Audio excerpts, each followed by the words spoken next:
ನಮಸ್ಕಾರ, ನೀವು ನೋಡ್ತಾ ಇದ್ದೀರಾ ನ್ಯೂಸ್ ಫಸ್ಟ್ ಲೈವ್. ನಾನು ಸಬಾ ಹಕೀಂ. ಪ್ರಮುಖ ಸುದ್ದಿಗಳನ್ನು ನೋಡೋಣ. ಮೊದಲಿಗೆ ಹೆಡ್ಲೈನ್.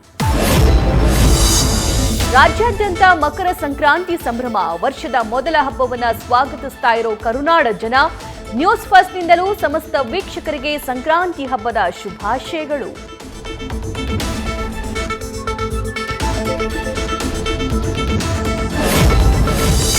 ಬೆಂಗಳೂರಿನ ಗುಹಾಂತರ ದೇವಸ್ಥಾನದ ಚಮತ್ಕಾರಕ್ಕೆ ಜನರು ಕಾತರ.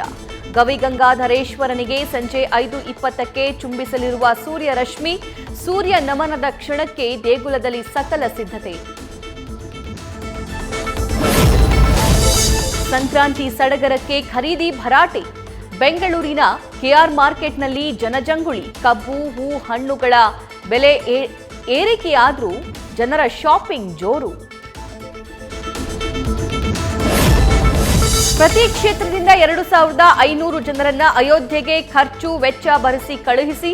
ಹಿಂದಿರುಗಿದ ಬಳಿಕ ರಾಮ ಮಂದಿರದ ಅನುಭವ ಅವರಿಂದಲೇ ಮತದಾರರಿಗೆ ತಿಳಿಸಿ. ಚುನಾವಣೆಗೆ ಮೊದಲೇ 25 ಸಂಸದರಿಗೆ ಬಿಜೆಪಿ ರಾಜ್ಯಾಧ್ಯಕ್ಷ ಬಿವೈ ವಿಜಯೇಂದ್ರ ಟಾಸ್. ಹನುಮನ ಮೇಲೆ ಬಾಣ ಪ್ರಯೋಗ ಮಾಡಿದ್ದ ಭರತ. ಸಂಜೀವಿನಿ ಪರ್ವತ ಹೊತ್ತೊಯ್ದಾಗ ನಡೆದ ದಾಳಿ. ರಾಮನೂರಲ್ಲೇ ಉಳಿದ ಒಂದು ಭಾಗ ಮಣಿಪರ್ವತ. ಅಯೋಧ್ಯೆಯಿಂದ ನ್ಯೂಸ್ ಫಸ್ಟ್ ಗ್ರೌಂಡ್ ರಿಪೋರ್ಟ್.